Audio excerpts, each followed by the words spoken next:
नमस्कार। और आज हमारे साथ है एक बहुत ही स्पेशल गेस्ट। आप वैसे तो इनको दादी के नाम से जानते हैं। तो बाय द वे आपकी एज क्या है? 87 running. 87 running. God bless you. तो मुझे बताइए दादी की रसोई शुरू कैसे हुई? दादी आपका भी एक दिन वीडियो बनाए क्या? मैंने कहा ठीक है चलो बनाते हैं। तो पहली रसोई में तो शायद कुछ चावल वावल के ही कुछ बनाए थे, याद नहीं है। तो उन्होंने डाल दिया। डालने के बाद उसका जो रिस्पॉन्स आया वो तो अमेजिंग था। इतना ताजुब हुआ कि अरे इतने लोग पसंद करे, इतने लोगों ने देखा। बहुत खूबसूरत। कुछ आइडिया है मंथली कितना पैसा बना लेती हैं? फिर हम आपसे पूछें कि शादी चलाने के लिए 3 ऐसी जरूरी चीजें होनी चाहिए, तो आप क्या कहेंगी? एक दूसरे पर विश्वास होना चाहिए और फिर पाबंदियां नहीं होनी चाहिए। सिचुएशन ऐसी थी, हालात ऐसे थे कि भाई बच्चों को पालना है। एक समय तो ऐसा आया था कि दूध के डब्बे के लिए पैसे नहीं थे। कभी ऐसे नहीं लगा कि मैं टूट गई, बहुत रोई, नहीं नहीं नहीं नहीं, ये भगवान को कोसा कि अरे तुमने मेरे साथ क्या कर दिया? जो किया सो अच्छा किया। हम उसमें अपने आप को ढालते चले गए। जैसे जैसे हमारी उम्र बढ़ती है तो डेथ का डर बढ़ता है। हम बोलते हैं मौत अगर आज आ गए तो हम तैयार।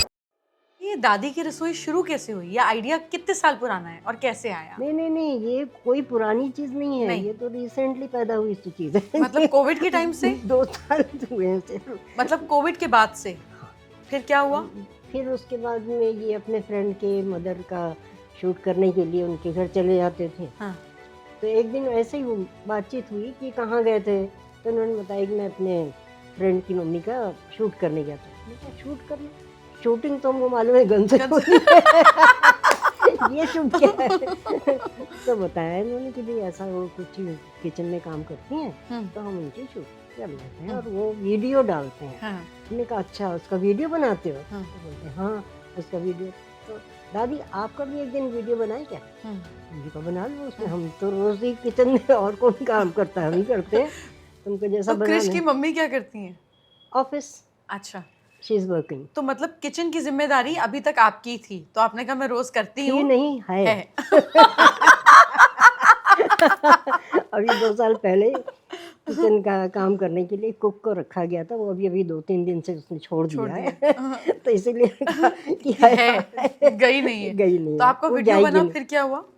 तो फिर उन्होंने कहा कि चलिए बनाते हैं। हमने कहा ठीक है चलो बनाते हैं।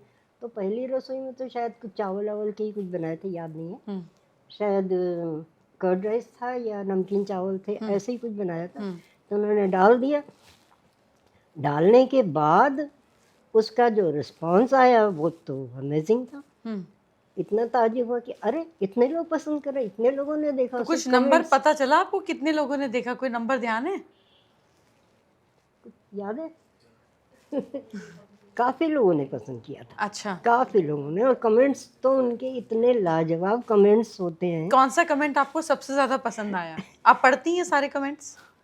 और किस तरीके के कमेंट? 400-500 रहते हैं तो सेम जो आ जाते हैं, वो उस पे नजर नहीं करते। उसको अवॉइड करते हैं। हाँ। और जो डिटेल में होते हैं उनको जरूर पढ़ते हैं। और कैसे कमेंट करते हैं लोग? बहुत प्यारे प्यारे। जैसे एक कमेंट सुनाइए। नहीं वो तो आप ही पढ़ लीजिएगा। कई बच्चे तो बोलते हैं दादी आप हमको अडॉप्ट कर लो।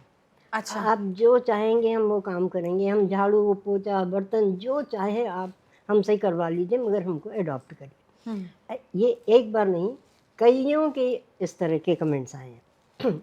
दूसरी बात ब्यूटी को लेकर तो हर कोई कमेंट करते ही है, you are very sweet, cutie. बोलिए वो ना। मुझे अच्छा लग रहा है सुनने में। कितने तरह के वो लोग। आप एक्चुअली क्यूटी हैं। तो फिर ये जब पहला आपने वीडियो डाला और आपको लगा इतना लोग पसंद करें, तो आपको किसी ने बताया था कि इससे पैसे भी बनते हैं? ये तो सुनने में आता है, लेकिन पैसे बनते हैं वो हमने देखा नहीं है।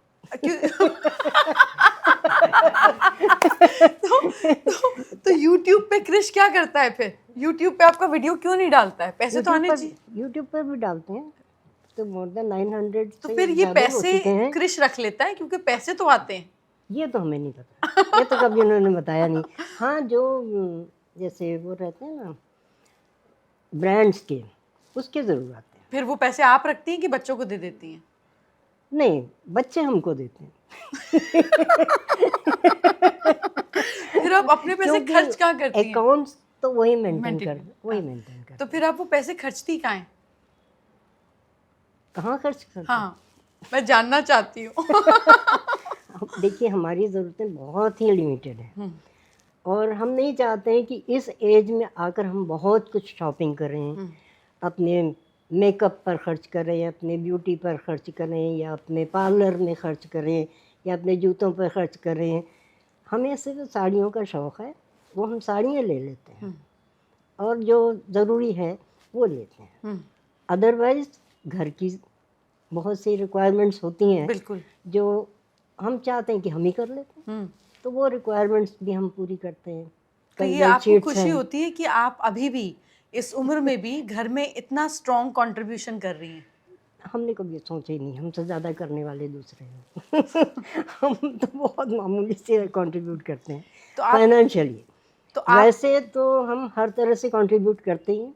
किचन में करते हैं, किचन से बाहर करते हैं, कपड़े धोते हैं, सुखाते हैं, तय करते हैं, लेकर आते हैं, तो रखते वो हैं। जो लेडीज तो वहां पर आपको देख रही होंगी इस समय, और वो सोचेंगी कि मैं तो 70 की हो गई, अब मैं काम ना करूं, मेरी बहू काम करे, मैं तो काम नहीं करूंगी, उनके लिए क्या कहना चाहती हैं आप? ऐसी भी तो है ना? ऐसे बहुत से हैं। आपके बहुत। आसपास भी होंगी कि हाँ, भाई मेरी बहू काम नहीं करती, सुबह हाँ, बस्ता उठाया और चली गई चली गई। दफ्तर, हाँ, और तो सारा काम मुझे ही ये करना पड़ता मेंटालिटी है। तो लेडीज़ की लेडीज की होती है, नेचुरल तो है। आप इतना पॉजिटिव सोचती हैं, आप पैसों वो को लेकर, काम को लेकर इतना पॉजिटिव अप्रोच है आपका, तो वो जो नहीं करती हैं ऐसा, उनके लिए आप क्या कहना चाहेंगी? उनके लिए तो यही कहना है कि भाई जैसा समय है, जैसी सिचुएशन है, जैसी आपकी परिस्थिति है, आपके हालात हैं, आप उनसे एडजस्ट करो। हो सकता है उसमें आपकी बहू बाहर जाती है, काम करती है, जो आपके सपोर्ट के लिए, आपके घर के लिए कर रही है। वो सिर्फ अपने लिए कर रही है तो अलग चीज़ है। तो इससे बेटर है अगर वो सिर्फ अपने लिए कर रही तो लेट देम लिव सेपरेटली। तो फिर साथ क्या है? साथ क्या, बिल्कुल ठीक है। है ना? अगर वो साथ हैं तो वो जो कंट्रीब्यूट कर रही हैं तो उसको रियलाइज़ करो कि भाई वो तुम्हारे लिए कितना कर रही हैं और क्यों कर रही हैं, उन वजह क्या है करने की। तो ये रियलाइजेशन अगर हो जाता है तो फैमिली विल बी हैप्पी। पर जैसे लोगों को इनसिक्योरिटी होती है, जैसे जैसे उनकी उम्र बढ़ती है कि बच्चे सेवा नहीं करेंगे, बच्चे पूछेंगे नहीं, मैं मोहताज हो जाऊंगी, ऐसी थॉट्स का क्या करना चाहिए? हमारे पास ऐसे थॉट्स की गुंजाइश ही नहीं है।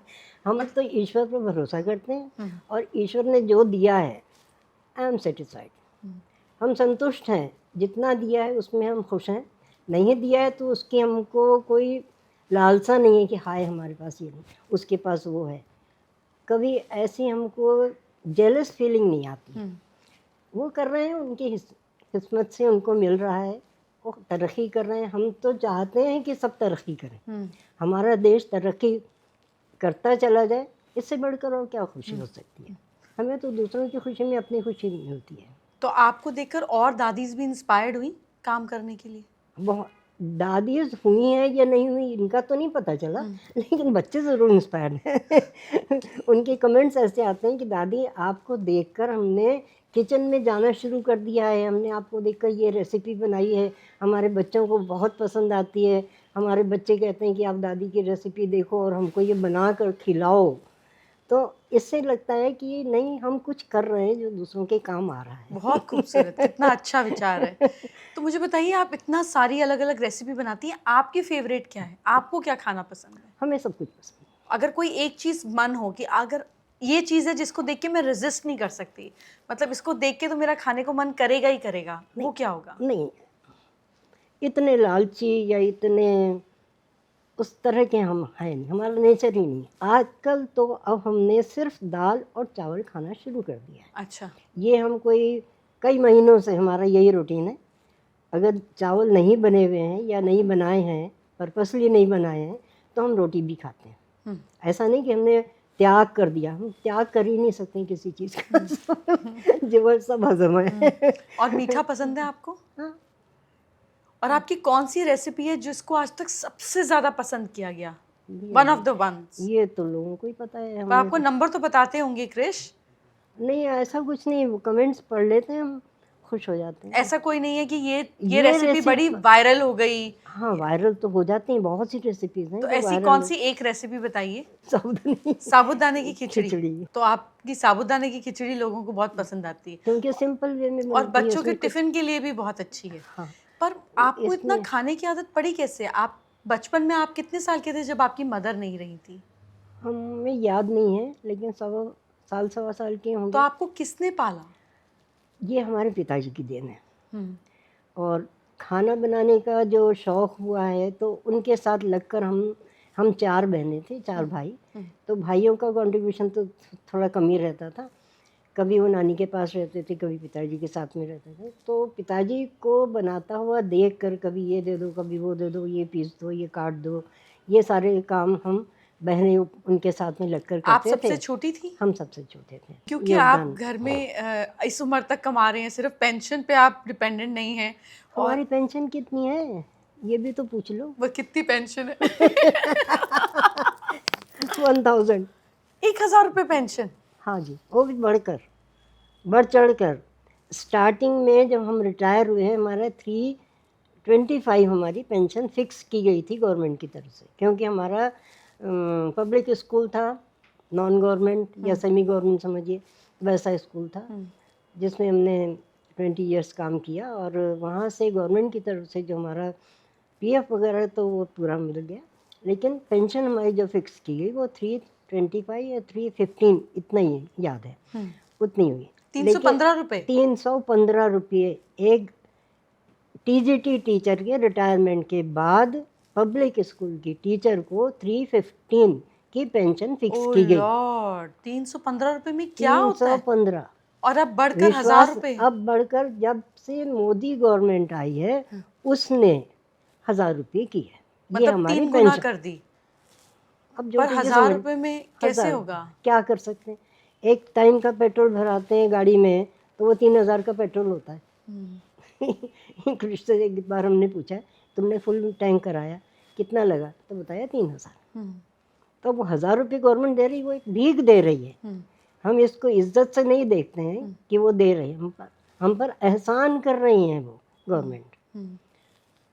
खैर उसके लिए हम कुछ कहना नहीं है, गवर्नमेंट की बात है, हम उसमें कर भी क्या सकते हैं। ये उनके अपने रूल्स हैं जो वो फॉलो करना है, या हमें मिल रहे हैं बस उतना ही काफ़ी है जो एक बार का गाड़ियों का पेट्रोल वगैरह चला जाता है बस। और अंकल को भी पेंशन मिलती है? हाँ, अंकल की पेंशन अच्छी है, लेकिन आज तक उन्होंने हमको बताई नहीं और हमने उनसे कभी पूछे नहीं कि आपको कितनी पेंशन मिलती तो है। वो अपने पैसों का क्या करते हैं?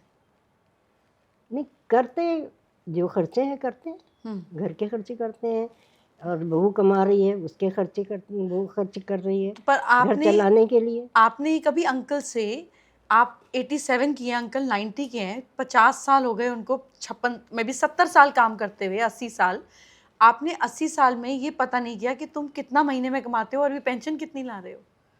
आपके पैर धो के पीते हैं वो? नहीं पीते हैं अंकल? क्यों? वो तो चाहते हैं कि बीवी है तो बीवी पैर छुए हमारे। ऐसी बीवी कहाँ मिलती है जिसको ये ना पता हो हस्बैंड कमाता है कितना है और दे क्या रहा है? हमें उसकी ज़रूरत नहीं है। Very nice. तो आंटी, जो लोग आजकल बात करते हैं कि 2 लोगों की शादी हो गई, उन्हें ट्रांसपेरेंट रहना चाहिए, अपने एक दूसरे पार्टनर के साथ 100% बात करनी चाहिए, फिर आपका क्या कहना है? I agree. आप तो पेंशन नहीं पूछ रही हैं। I agree. इन उसके कई लिमिटेशंस हैं। जैसे कई चीज़ें आपको नहीं पसंद है हम नहीं पूछेंगे, कई चीज़ें हमारी आपको नहीं पसंद है हम नहीं बताएंगे, सिंपल। और इस बात पे अगर पार्टनर झगड़ा करे, नहीं मुझे पूछना है, मुझे बताओ, औरत है कुछ भी नहीं बता सकती है। तो मुझे बताइए, आप इतनी सुंदर थी और आज भी इतनी सुंदर है, तो जब आप और यंग थी तो आपके पीछे लड़के पड़ते थे, मतलब कुलीग्स या आदमी या बस स्टैंड से? देखो वो ज़माना कुछ और था। कैसे, मतलब वहाँ पे कैसे लोग दीवाने होते थे आपके? कोई दीवाना नहीं होता। ऐसे झूठ मत बोलिए। नहीं, रियली। और अगर होते भी होंगे तो कोई दर्शाते नहीं थे। अच्छा, आपको पर समझ आता था? हाँ। समझ क्यों नहीं आते? तो आंखों से पता चलता है। तो वो इशारा कैसे समझ आता था? नहीं, वो कोई इशारे नहीं होते थे, हम लोगों की बातें इतनी होती थी, इतनी बातें करते थे कि वो लगता था कि हाँ ये मुझे पसंद करता है। और पर एक दूसरे को ओपनली नहीं बोलते थे, नहीं, जैसे आज ओपनली बोल देते हैं, हाँ। तब ओपनली नहीं बोलते नहीं थे। बोल सकते फिर थे। अंकल को कभी आपको देखकर इनसिक्योरिटी होती थी कि मेरी वाइफ सुंदर है, इंडिपेंडेंट है, बाहर जा रही है, कोई मिल ना जाए, मुझे छोड़ ना दे, ऐसा लगता था? बिल्कुल तो फिर आप क्या करते थे ऐसी सिचुएशन में? वो झगड़ा करते थे, कैसे होता था? नहीं, मैं उस समय का दौर समझना चाह रही हूँ। वो दौर ऐसा था कि वाइफ जो है टोटली डिपेंडेंट ऑन हस्बैंड। पर आप तो इंडिपेंडेंट थी, काम नहीं, करती थी। अरे शादी के बाद कहाँ इंडिपेंडेंस? पर आप जॉब तो करती थी ना, पैसे तो फाइनेंशियली तो आप इंडिपेंडेंट थी। मेंटली तो नहीं थे। मेंटली तो नहीं है। इंसान जो आपके दिमाग में क्या चल रहा है वो आप जानते हो। आपके दिमाग को पढ़ सकना, ये थोड़ी बहुत तो नॉलेज उतनी रहती है, समझ आपस में एक दूसरे को। वो हमको अकेला जाने नहीं देते थे, लेकिन हालात ने ऐसा मजबूर किया कि हम दोनों हस्बैंड वाइफ सेपरेट हो गए। उनको तनख्वाह मिलती थी सिर्फ 350 रुपये। जब सेपरेट हुए तो मकान का किराया 150 रुपये, और मकान का किराया देने के बाद महीने भर खाने के लिए बचते थे कितने, 200 रुपये। अब खाएंगे क्या, लाएंगे क्या, कैसे दूध का खर्चा करेंगे, कैसे? फिर उसके बाद में 1 साल के बाद बच्चे हो गए, 2 साल के 3 साल के अंदर दोनों बच्चे आ गए थे, तो उनके खर्चे कैसे पूरे करेंगे? इसलिए फिर जॉब के लिए तलाशी शुरू हुई, क्योंकि वो ज़माना ऐसा था कि 80 रुपये किराया, जो पहला मकान हमने लिया था किराए का, वो 125 रुपये था कि उसका किराया। और ये कौन से सन की बात है, कौन सा ईयर? 1974 74 में ही हम लोग सेपरेट हो गए थे। कुछ हालात ऐसे थे कि हम लोगों को, हस्बैंड वाइफ को सेपरेट कर दिया गया था।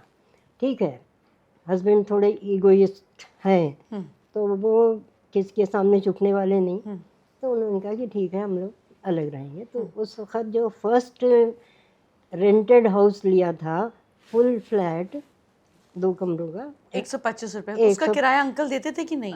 उसी का ही किराया। हम तो बेकार थे ना, शादी होकर आए थे, हमारे पास कोई लाया नहीं था, तो बहुत सारी चीज़ें थी।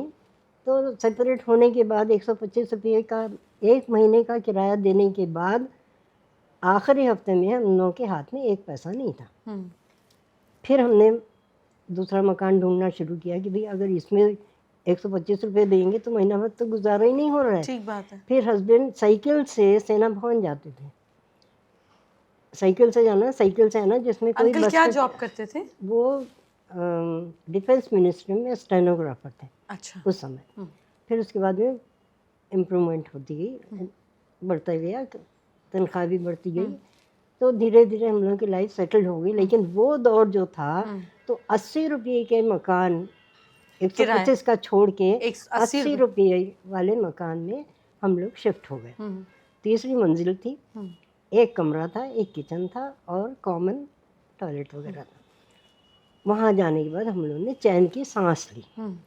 एक के बाद 2 बच्चे आ गए, उनके खर्चे बढ़ गए। अब क्या करें? अब नौकरी की तलाश शुरू हुई। फिर हम निकल गए। फिर हमको नहीं रोका गया कि तुम अकेले नहीं जाना, तुम यहाँ नहीं जाना, तुम वहाँ नहीं जाना। ये होता रहा क्योंकि सिचुएशन ऐसी थी, हालात ऐसे थे कि भाई बच्चों को पालना है।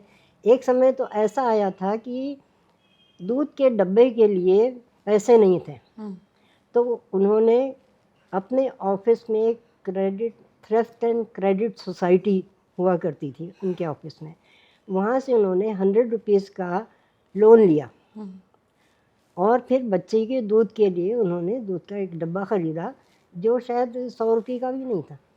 100 रुपया उन्होंने लोन लिया। तो उस समय वो 1 रुपया, एग्जैक्ट फिगर तो याद नहीं है, लेकिन उसमें उन्होंने बच्चे के दूध का इंतज़ाम किया। ये हालत थी। तो अब नौकरी करना तो कंपलसरी था भाई, बच्चों को पालना है, घर के खर्चे करने हैं, कि मकान का किराया 80 रुपया देना, 80 रुपया बहुत बड़ी चीज़ थी। तो इस तरह से स्ट्रगल होती है, चलते रहे ज़िंदगी में आगे बढ़ते और कभी रहे। ऐसे नहीं लगा कि मैं टूट गई, बहुत रोई, नहीं, ये भगवान को कोसा कि अरे तुमने मेरे साथ क्या कर दिया? जो किया सो अच्छा किया। बस हम उसमें अपने आप को ढालते चले गए। मुसीबतें आई, झेल लिए, दोनों हस्बैंड वाइफ बड़े कोऑपरेटिव रहे, तो धीरे धीरे समय निकलता चला गया। इसी तरह से ज़िंदगी आगे बढ़ती चली गई। एक नौकरी छोड़ी, दूसरी पकड़ी, दूसरी छोड़ी, तीसरी पकड़ी। यानी उस समय हालात ये थे 80 तक, 74 से लेकर 80 तक 175 से ज़्यादा किसी ने सैलरी ऑफर नहीं की आपको। हाँ, बहुत बहुत से स्कूलों में ट्राई किया, सब जिसने भी कहा कि ये 175 पे काम करना है तो करें, हमने किया। किसी जगह 1 महीना किया, किसी जगह 1 साल किया, किसी इस तरह से करते करते करते 1980 में फिर हमको एक जगह 500 का ऑफर मिला। हम तो टूट पड़े दोनों बच्चों को साथ लिया और ज्वाइन कर लिया। सेलेक्ट हो गए, ज्वाइन कर लिया। तो वहाँ से लाइफ हम लोगों की कंफर्टेबल होनी शुरू हो गई।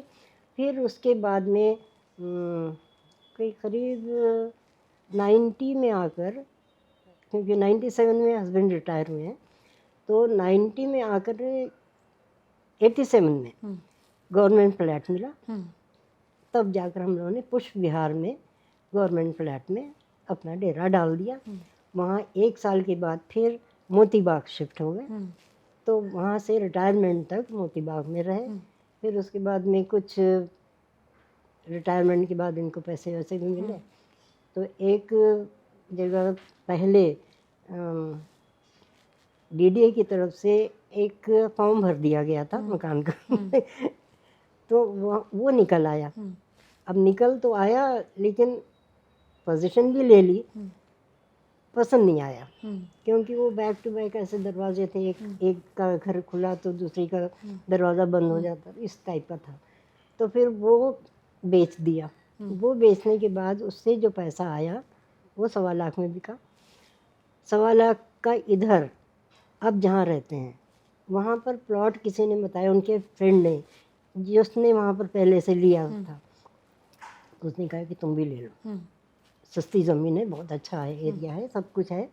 तो वहाँ पर हम लोगों ने 100-200 गज का प्लॉट ले लिया वो पैसों से। वो निकला था रोहिणी में। वो रोहिणी के पैसों से 1.25 लाख रुपए में हम लोगों ने ग्राउंड फ्लोर का मतलब एक प्लॉट 200 गज का प्लॉट खरीद लिया। अब रिटायरमेंट के बाद जो पैसे मिले उससे वो बनवाया, कंस्ट्रक्शन हो गई। रिटायरमेंट हुआ है 97 में 3 महीने 4 महीने में वो मकान कंप्लीट हुआ। और तब से आज तक उसी मकान में हम लोग रह रहे हैं। ग्राउंड फ्लोर है, ठीक है। आप और अंकल एक ही बेडरूम में सोते हैं कि अलग अलग? बेडरूम तो एक ही है। और आप जैसे आजकल बहुत सारे, आपको पता नहीं होगा, मैं आपको बता दूं। हाँ, बताइए। कि आजकल बहुत सारे डिवोर्सेस हो रहे हैं क्योंकि हस्बैंड और वाइफ एक कमरे में नहीं सोते। वाइफ कहती है खराटे लेते हैं, मेरी नींद खराब होती है, और हस्बैंड बोलते हैं रात को सोशल मीडिया पर खेलती है और मैं डिस्टर्ब होता हूँ। तो this is called sleep divorces, यानी कि आप अलग अलग सोने की वजह से अलग हो रहे हैं। तो आपको अंकल से ये दिक्कत नहीं हुई, खराटे ले रहे हैं, ऊंचा टीवी सुन रहे हैं, ये सब कुछ? आजकल तो उनको कुछ सुनाई नहीं देता ये भी अच्छा है ये भी अच्छा आजकल है। तो आप थोड़ा तो दूसरे लोग राटे लेते हैं, वो हमें सुनाई देते हैं, हमको कोई उसके मतलब नहीं है। लेते हैं, नींद आती है, सो गए।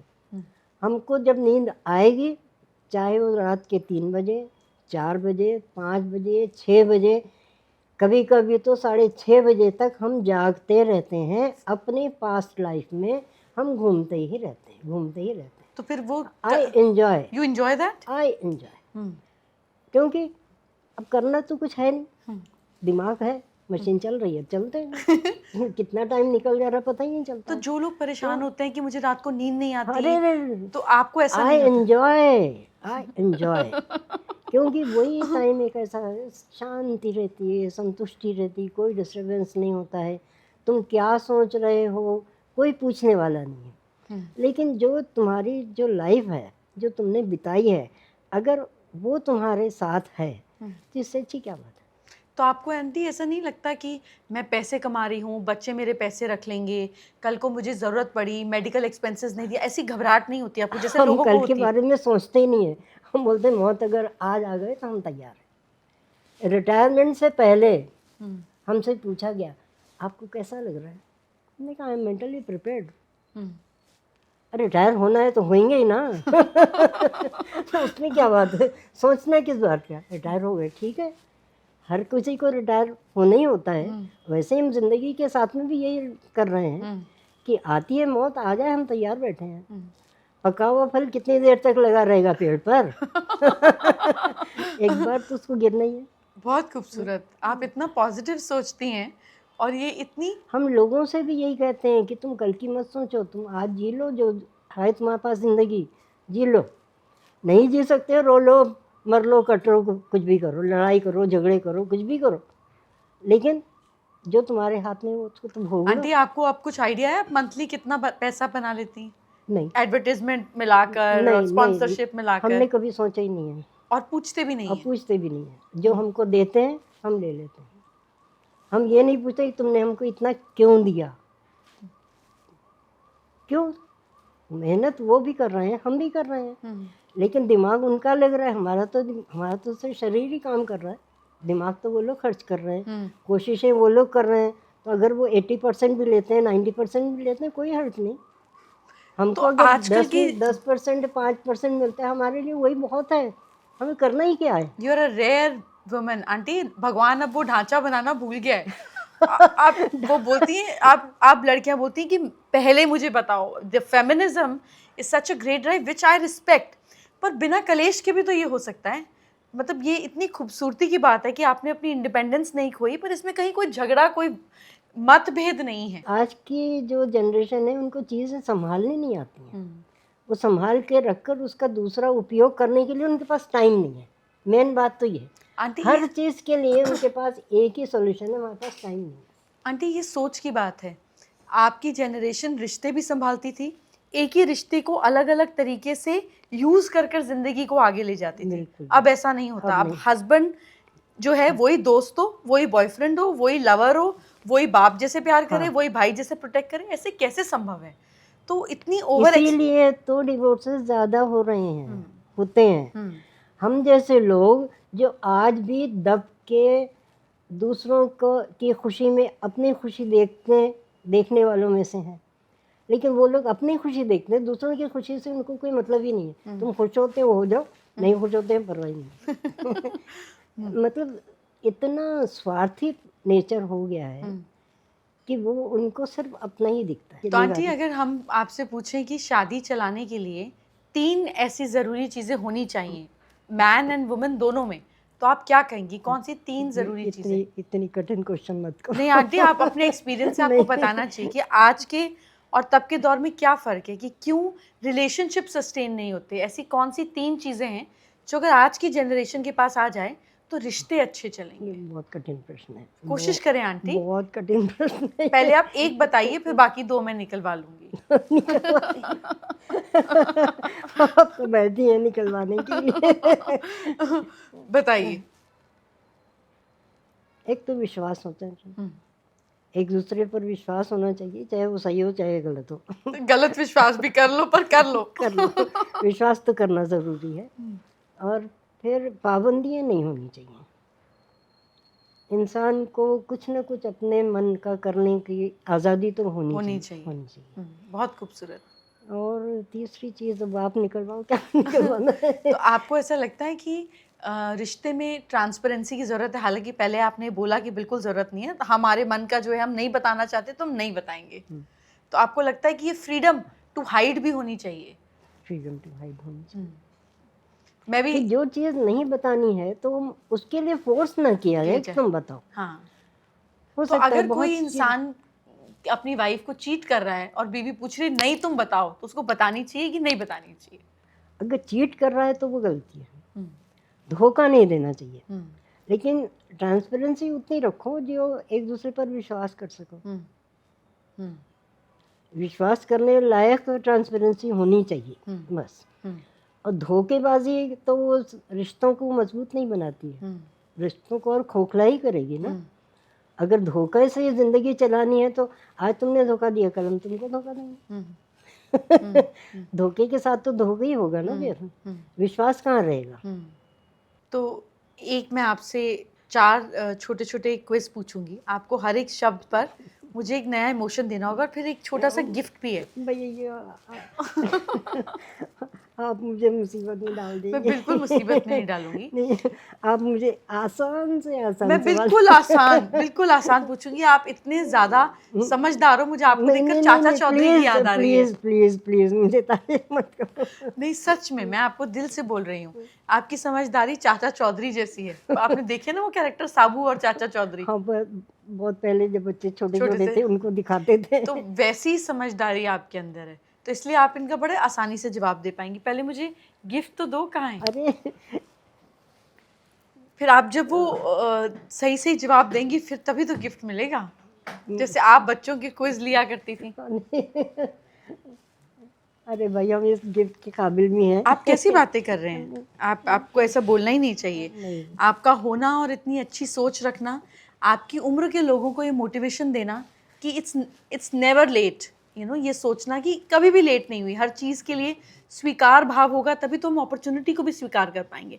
अब अगर आप नेगेटिव माइंडसेट की होती और आपको अपॉर्चुनिटी मिलती कि वीडियो बनाओ, और आप कहती नहीं नहीं क्या रखा है इस उम्र में, ये कोई बात थोड़ा ना हुई, लोग क्या कहेंगे, तो अगर लोग क्या कहेंगे कहती तो ये नहीं पहुंच पाती। तो इस सोच को मेरा सलाम है। आपके उम्र के लोग बहुत जिनका बहुत ना भगवान में धन्यवाद। मन लगता है और ना इंसान में मन लगता है, ना वो इधर के होते हैं और ना वो उधर के रहते हैं, ना वो जीने लायक होते हैं और ऊपर से बुलावा नहीं आता। तो वो जो उम्र के साथ में ग्रेस है जो आपने मेंटेन की है, ये उसके लिए है। तो इसलिए अब आप मुझे बताइए, मैं आपको एक शब्द बोलूंगी और आपको मुझे उसका क्या भाव आपके मन में उठता है, आप उस शब्द के बारे में क्या समझती हैं, आप मुझे एक ही शब्द में बताएंगी। ओके? आप बिल्कुल अच्छे से कर लेंगी। हमने पहले ही इन लोगों से कहा कि बहुत सरल है और हम कोशिश करेंगे। कोशिश करते हैं। ठीक है, तो अब मैं आपसे पहला शब्द बोल रही हूँ, प्यार। तो मैं जब प्यार बोलती हूँ तो आप उसको माइंड में पहली पिक्चर क्या आती है? पहला पिक्चर तो आती है बच्चों का प्यार। माँ का रिलेशन बच्चों के साथ में जो होता है वो बहुत ही गहरा, सच्चा, ईमानदारी का होता है। उसमें कोई धोखा दिखावा ये नहीं होता है। वो एक सच्चा प्यार होता है जो माँ का अपने बेटे के साथ में या बेटी के साथ में प्यार वो है। तो आप बेटे को ज्यादा प्यार करती हैं कि बेटी को? और दोनों मत बोलिएगा। हाँ, दोनों ही। यहाँ पर बराबर तो कभी कुछ नहीं होता, कुछ एक तो ज्यादा होता है। तो बेटा ही ज़्यादा होता है। ऐसा क्यों? मेरे लिए ज़्यादा है। ऐसा क्यों? क्योंकि वो हर सुख दुख में काम आया है, हर समय साथ रहा है। बेटी बेटी तो शादी करके चली जाती हैं, प्यार तो है लेकिन उसकी अपनी रिस्पॉन्सिबिलिटी, अपना घर है, तो वो थोड़ा बढ़ जाता है, उसमें थोड़ी सी कमी आ जाती है। लेकिन बेटा साथ रहता है मुसीबत में, सुख में, दुख में। तो कभी बहू की बुराई करनी हो तो बेटी का कंधा नहीं इस्तेमाल करती हैं, वो कान का इस्तेमाल नहीं करती हैं?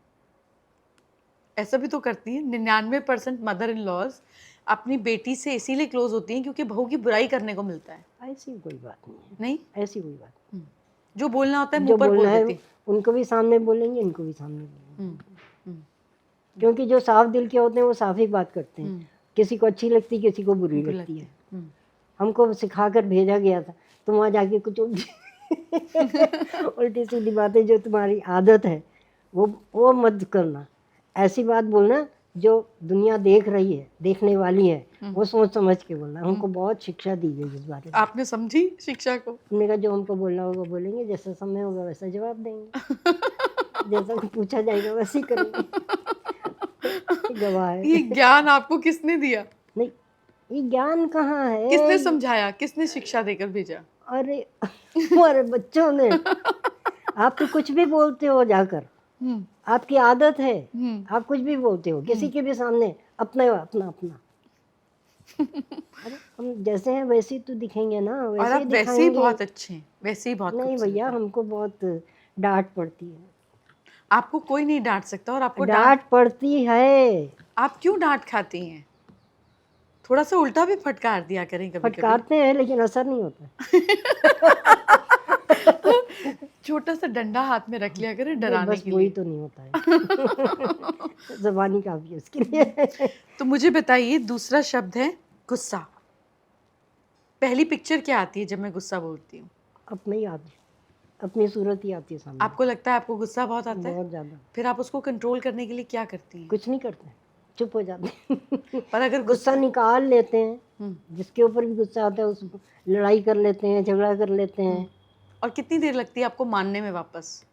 मानना मनमाना तो आ ही नहीं जिंदगी में। कुछ अपने नहीं, आप ठीक हो जाता अपने है? आप ही हो जाता उसी समय बोल बाल के सब है। ठीक? बस बस। अब मुझे बताइए शांति क्या है आपके लिए? शांति, शांति होती है?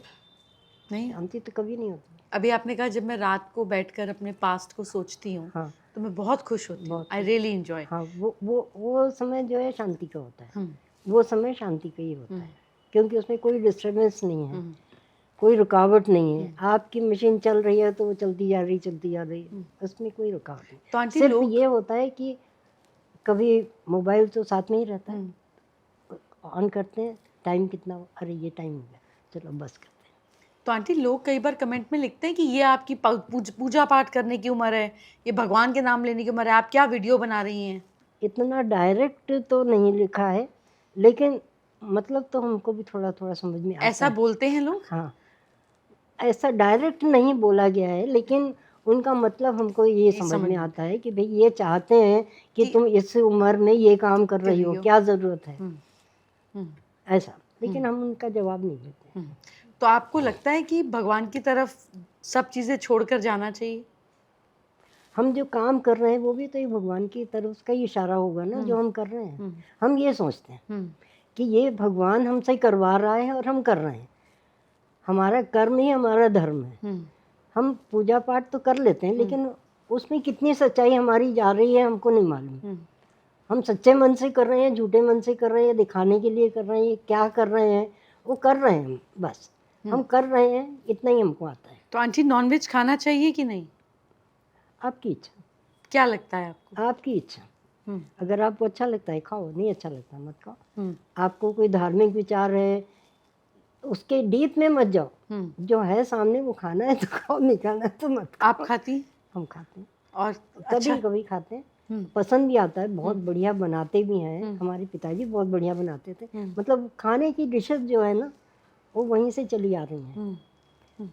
हम ये नहीं कहते कि भाई नहीं खाना चाहिए, और तुमको पसंद है तुम खा लो। तुम अगर उसके डीप में जाओ, रहे तुमने मारा है, तुमने काटा है, तुमने हत्या की है, तुमने खून बहाया है, ये सब बातें अगर तुम्हारे दिमाग में है मत खाओ। इन सब को अलग रख के अगर तुमको चीज़ बनी हुई है, आइटम पसंद है, तुम खा लो। क्यों उतना उसके बारे में सोचना? वेज है कि नॉन वेज है। अब आजकल जो धर्म के लेकर लड़ाइयाँ चल रही हैं, क्या फालतू के लोग बकवास करते हैं, हमें नहीं पसंद आते। अरे हिंदू है, मुस्लिम है, जो है सो है, ईश्वर के बनाए हुए हैं, तो उसमें इतना क्यों आपस में भेदभाव, द्वेष, मारम काटी या आतंकवाद, ये सब आजकल के दुनिया में पता नहीं क्यों लोगों का दिमाग खराब हो आंटी रहा है। आपने तो अपने सामने इंडिया पाकिस्तान देखा है, आपने तो सेपरेशन देखा है, बिल्कुल। आपने तो ये सारी चीजें अपने होश में आपने इसको रियलाइज की है। लोगों का दुख दर्द तकलीफ, आपसे साड़ी नहीं छूटती, लोग अपना घर छोड़कर इधर से उधर और उधर से इधर गए हैं। तो उस पीरियड में आपको ऐसा लगता है कि कुछ ट्रॉमाज आपने भी सुने और देखे जो कभी भूल नहीं पाई? हाँ, हम लोग लखनऊ में थे जी, 1948 की बात है, तो 47 में आज़ादी मिली है।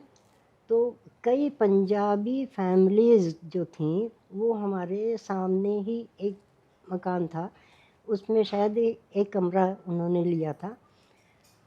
वो आके वहाँ रहते रहे और किस तरह से उन्होंने वहाँ का वर्णन किया है कि हम लोग जो हैं ट्रेनों में लद कर एक के ऊपर एक चढ़कर ट्रेन से आए हैं और हम बड़ी मुसीबत से यहाँ तक पहुँचे हैं।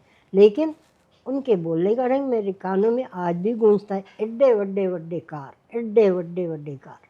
ये पंजाबी हम नहीं जानते थे, लेकिन वो पंजाबी थे और वो इस तरह से अपने चीज़ों का बखान करते थे कि हमने वहाँ पर, हमारे इतने बड़े घर थे, हमारे पास इतना सब कुछ था, सामान था, रुपया था, पैसा था, धन दौलत थी, सब कुछ था, वो छोड़कर आज हम यहाँ पर आए हैं। तो किस तरह से हम गाड़ियों में लद कर, छतों के ऊपर चढ़कर वहाँ से अपनी जान बचाकर भाग कर आए। और आज़ादी मिलने के बाद, आज़ादी लेने के लिए उस समय प्रभात फेरियाँ निकाली जाती थी, जिसमें हम लोग भी भाग लेते थे, छोटे छोटे थे। तो उन प्रभात फेरियों में क्या देशभक्ति के गाने गाए जाते थे, वो आज भी कानों में गूंजते हैं। आप गाती हैं आंटी? अब तो आवाज़ नहीं है, बचपने से लेकर काफ़ी टाइम तक आवाज़ अच्छी रही। कैसे गाने गाए जाते थे प्रभात फेरी में? वतन की राह में वतन के नौजवान शहीद हों।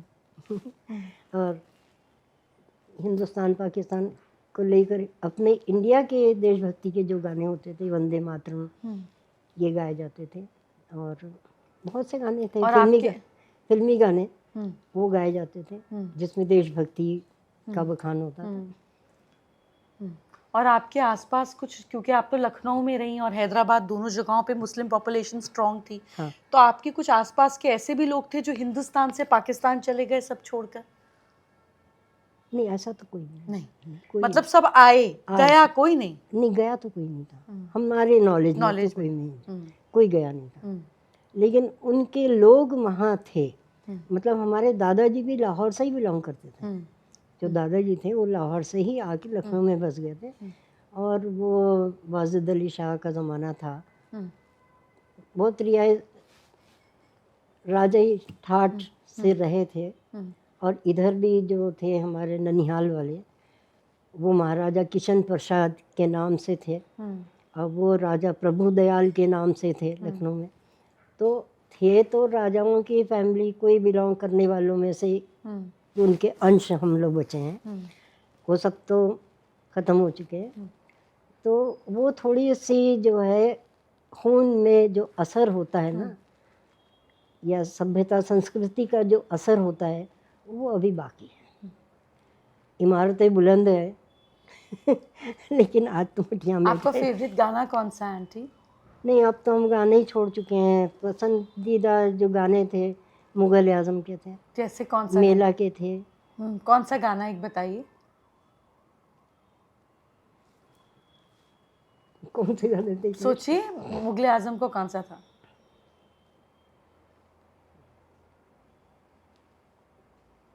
याद नहीं आ रहा है। और मेला का कौन सा था? मेले के बहुत सारे थे। धरती को आकाश पुकारे, आना ही होगा, आना ही होगा। महल के थे, आएगा आने वाला। और बहुत से, मतलब हमारी लाइकिंग जो है वो सीरियस गानों पे ज़्यादा रही है शुरू से, या थोड़ी बहुत। आप रोमांटिक थी आंटी? बहुत ज़्यादा। फिर अंकल होंगे अपने टाइम में। आपके साथ नहीं थे? मतलब थोड़ा बहुत तो रहता ही है पर शुरू में। आपको कभी ऐसा लगा कि जितनी मैं रोमांटिक हूँ, मुझे उतना रोमांटिक हस्बैंड नहीं मिला? इतनी सारी ये सब बातें हम सोचते नहीं हैं। समय नहीं था? नहीं, सोचते ही नहीं है इस बारे में। तब भी नहीं जो सोचा मिल गया आंटी? सो ठीक है, जो नहीं चाहते थे वो पर हो कभी गया। अंकल ने आपकी तारीफों पे गाने गाए हों कभी? नहीं, ऐसा नहीं, वो उस टाइप के नहीं। नहीं? पर आप तो इसी टाइप की हैं, आपकी तो इतनी इच्छाएं थी, फिर क्या किया आपने? जैसे आजकल के नौजवान। नहीं, वो एक्सप्रेस करना आता ही नहीं है। No expression. तो अब जो है वो दिल में है, अब जैसे जबान पर नहीं जैसे है। जैसे हमारी उम्र बढ़ती है तो डेथ का डर बढ़ता है। हाँ, कि पता नहीं कहाँ जाएंगे। ऐसे थॉट्स हम लाने ही नहीं देते हैं। हमने अभी आपसे बताया ना, हम तो तैयार बैठे हैं। पर फिर ऐसे घबराहट नहीं होती कि ये नहीं, बच्चे मैं कभी नहीं देख पाऊंगी? अरे नहीं नहीं, वो सब क्यों अपना दिमाग खराब करना सोच के? जो होना है होगा। उनके साथ अब भी बहुत से लोग तो ये सोचते हैं, अरे हम मर जाएंगे तो हमारे पास इतना सब कुछ है, वो लूट के ले जाएगा, वो खा जाएगा, वो हड़प कर लेगा। ये सारी बातें क्यों सोचना? तुम देख रहे होगे ऊपर बैठ के कि कौन क्या कर रहा है। जब वो चीज़ तुमको दिखनी नहीं है तो उसके बारे में क्या सोचना? जो है सो ठीक है, जो नहीं होगा सो वो तुम उसके बारे में अपना दिमाग तो क्यों आंटी, खराब अब करते जो हो? स्क्रीन पर 75+ लोग हैं जो आपको देख रहे हैं, हाँ। और जिनको ये डर सताता है मरने का, सामान छोड़ने का, बीमार होने का, बच्चों की सेवा ना करने का, उनके लिए आप क्या कहना चाहेंगी? उनके लिए तो यही कहना चाहेंगे, तैयार रहो, कभी भी बुलावा आ जाएगा, चले जाओगे, कुछ सोचो नहीं। यही कहना है। और जो वो बच्चे अपने पेरेंट्स को ओल्ड एज होम में छोड़ देते हैं और देखने नहीं आते और वहाँ पे कह देते हैं, उनके लिए अफसोस होता है हम्म, कि ऐसा नहीं होना चाहिए। और किसी ऐसे के भी बच्चों साथ। के लिए आप क्या कहेंगी? बच्चे भी अपने हालात से मजबूर होकर वो स्टेप लेते होंगे, इतना तो विश्वास है। पर कोई माँ तो अपने बच्चे को नहीं छोड़ाती चाइल्ड होम में, ऑर्फन एज में, कि मैं हालात से मजबूर हूँ, तुझे पाल नहीं सकती। नहीं, कई ऐसी भी उदाहरण है, हम्म, टीवी में वो भी दिखाते हैं, हम्म, वो भी देखते हैं, हम्म, तो उन पर भी नाराज़ी होती है कि अच्छा नहीं लगता है। तो आपको लगता है आंटी हमें एक दिन ओल्ड एज होम जाकर दादी की रसोई करनी चाहिए? वहाँ पर 10 गैस स्टोव्स एंड 10 दादी, 10 दादा, और फिर सब साथ में मिलके, बिकॉज उनके अंदर भी बहुत टैलेंट होगा खाना बनाने हाँ, का, हाँ, वो भी गार्डनिंग हमने करने देखे का। वीडियोस, वो वीडियोस भी देखे हैं। तो आपको लगता है एक दिन आपका प्रोग्राम हम इस तरीके से करें, प्लान? तैयार। आप इंटरेस्टेड रहेंगी? हाँ, आई एम रेडी। ठीक है, डन। तो फिर मैं इसको प्लान करती हूँ इस नोट के साथ में हाँ। कि एक ओल्ड एज होम चलते हैं हाँ, जहाँ आप हमें अपने, क्या करना चाहिए ये हमको पहले से सिखा दो। नहीं मैं सिखाऊंगी नहीं, आप ही रहिएगा। जब वो आपके साथ में कोई दुख तकलीफ शेयर हाँ। करें तो आप ही रहिएगा और उनको इंस्पिरेशन दें कि उनके भी वीडियोस बनाएंगे, उनके भी वीडियोस डालेंगे। और आप जैसी 10 दादी जिनके पास क्रिश जैसे बच्चे नहीं हैं, जो उनको प्रमोट कर सकें, उनको आगे लेकर जा सकें, उनके लिए हम कभी कभी कुछ आइए। ऐसी चीज़ करेंगे जहाँ पर उनको भी विजिबिलिटी मिले, उनको भी कमेंट हाँ। मिले, उनको भी प्रेम मिले। हाँ। आपको लगता है कि आप इसमें साथ देंगी? कर सकते डन। तो मैं इसका प्लान बनाती हूँ हैं, जरूर। और फिर इस पर काम करते हैं। बिल्कुल। ये छोटा सा गिफ्ट आपके लिए है, ये मीनिंगफुल है। मैं खोल रही हूँ क्योंकि इसमें वजन थोड़ा ज़्यादा है, अदरवाइज मैं गिफ्ट खोलना पसंद नहीं करती। मुझे लगता है जिसका गिफ्ट है उसी को खोलना नहीं, चाहिए। नहीं, आप बालों में फूल लगाती हैं? बाल ही नहीं है, फूल क्या लगाएंगे? क्यों? इतने सुंदर बाल हैं, इतने सारे बाल हैं। इतने से रह गए। इतनी तो मेरी मदर के भी नहीं रहे हैं। आपसे हम तो गंजे हो रहे हैं। आपसे लगभग 25 साल छोटी हैं। इतने खूबसूरत बाल हैं आपके। कभी कभी फूल लगाया करें आंटी। फूल लगाना तो हमें बहुत पसंद है, तो फिर लगाया लेकिन वो कहाँ लगाएं, चिपकाएं कहाँ, कैसे आंटी? चिपकाएं? ऐसे लगा के पिन से लगा देंगे ना। अभी मैं आपको तैयार करूंगी फूल ओए लगाकर, हल्के वाले, बिल्कुल हल्के जिप्सम फूल, वजन ही नहीं होता है जिसमें। मैं आपको लगा जो के बाल ठहर सब बिल्कुल आपको संभाल पता सके। भी नहीं चलेगा, पिन भी नहीं चुभेगी, बाल भी टिक जाएंगे। अभी करूंगी आज ही। अरे वाह। तो ये आपके लिए है। ओहो, ये क्या बढ़िया गिफ्ट। ये उर्ली है जिसपे नीचे हाँ, कचरा। कछुआ है। ये लॉन्ग लाइफ को सिग्निफाई करता है अच्छा। कि आपकी उम्र लंबी हो, क्योंकि कछुआ अपने सेंसेस को अंदर ले लेता है और अपने इमोशंस को कंट्रोल कर पाता है। तो आपकी इमोशंस कंट्रोल हो। इसमें छोटा सा नीचे यंत्र भी है अच्छा। जो आपके इमोशंस को कंट्रोल करे, आपके घर में प्रॉस्पेरिटी लाए, समृद्धि लाए, अच्छी सेहत लाए, और आप हमेशा ऐसे खुशहाल रहें और खुशहाली बांटें, थोड़े छोटे से प्रेम के साथ बहुत में। धन्यवाद आपका, आपने इतना सोचा हमारे बारे में, आपका लाख धन्यवाद। और अब जल्द आपके साथ में एक ओल्ड एज होम चलकर एक अच्छा सा क्रिएट करेंगे जहाँ पे आपकी इंस्पिरेशन से बहुत सारी दादा और दादी दोनों लोगों का ढेर सारा प्यार जरूर। और हम किसी भी काम के लिए तैयार। डन। ठीक है, तो फिर मैं ये प्लान करती हूँ। थैंक यू सो बहुत मच आंटी, आप आए। बहुत- बहुत थैंक यू। धन्यवाद एंड आपका। आपसे बात करके मुझे इतना मज़ा आया, मुझे सीखने को मिला, और मुझे अरे, लगा हम कहाँ सिखा सकते हैं। नहीं, आपकी सोच जो है, और ये बहुत रेयर है, इट्स अ गिफ्ट। आप इसको बनाए रखें। नहीं, कैसी बात करते हैं? पिन है क्या अपने पास? हेयर पिन मेरा एक क्लिप लगा हुआ है। लगा हुआ है आंटी? क्लिप में, हाँ, बैठी बैठी बैठी, ये क्लिप में लगा सकते हैं। आप बैठिए एक बार। बैठिए। आज मैं अपना ये शौक भी पूरा कर लूँ। देखिए कितना हल्का है ये, अरे वाह, है ना? सुंदर। और ये भी बहुत हल्का है। हाँ, मेरी साड़ी से मैच करता हुआ लेना। हाँ, वही लूंगी, अभी हरा भी लूंगी, आपकी साड़ी से मैच करता हूँ। दिखना भी तो चाहिए, इतने सुंदर आपके हाय हाय, बाल हैं। हाय हाय। मैं चाहती हूँ कि जो हम आपकी फोटो लगाएं उसमें ये खूबसूरत फूल आए, अरे वाह, कि न तैयार होने की कोई उम्र है, हाँ, और यही तो प्यार है। हाँ, कितनी सुंदर लग रही हैं। देखूं? हाँ, परफेक्ट। आइए। Thank you.